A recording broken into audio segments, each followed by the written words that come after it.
शहजादकोट शहर के मेन चौक समेत कई इलाके और मोहल्ले स्ट्रीट लाइट्स न होने के बायस स्ट्रीट क्राइम के अड्डे बने हुए हैं और जहां स्ट्रीट लाइट्स हैं वो तकरीबन ख़राब हालत में हैं।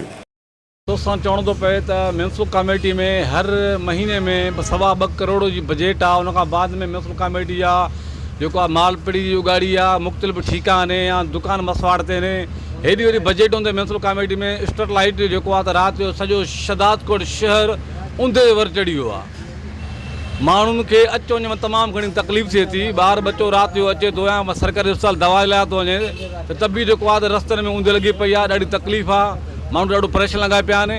असीं DC कंबर शहजादकोट खां इहा गुज़ारिश कंदासीं त खुदारा हिन जो नोटिस वरितो वञे। स्ट्रीट लाइट जेको शहजादकोट जेको मुकमल तौर ते बंदि लॻियूं पियूं आहिनि, ख़ासि करे मुख़्तार कारा रोड में त राति जो हिकु लाइट बि कोन थी ॿरे। तक़रीबन शहर तबाह बर्बादु लॻो पियो आहे। त विश न्यूज़ जे चैनल जे ज़रिए असां हुन गुज़ारिश था कयूं त खुदारा शहजादकोट स्ट्रीट लाइट जो जेको आहे त नोटिस वरितो वञे। स्ट्रीट लाइट जेको आहे बहाल कयूं वञनि। जेके शहजादकोट शहर में जेके बेचैनी आहे उहा ख़तमु कई वञे।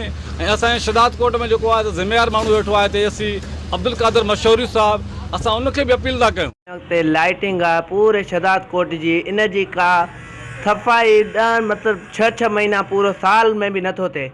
जंहिं करे इन सफ़ाई जो कोई इंतज़ाम आहे, न कंहिं लाइटिंग जो इंतज़ाम आहे। इन जे करे राति जो जेको मुख़्तार कारी वारे हिन रोड सां वञूं था, यकीननि तव्हां कयो था त ईअं टिजंदे 2 ॼणनि खां 3 ॼणा थी तॾहिं हितां था। इंतिहाई तकलीफ़ जो आहे। इन्हनि जी का भी लाइटिंग जी सफ़ाई जी न शहर में सफ़ाई आहे, न इन लाइटिंग जी के मकामी और ज़िले इंतज़ामिया के अदम तवज्जोही के बायस किसी वक्त रोशनियों का शहर समझा जाने वाला शहजादकोट आज अंधेरे में डूबा नज़र आता है। कैमरा टीम के साथ गुलाम अली ब्रावई, वॉच TV शहजादकोट।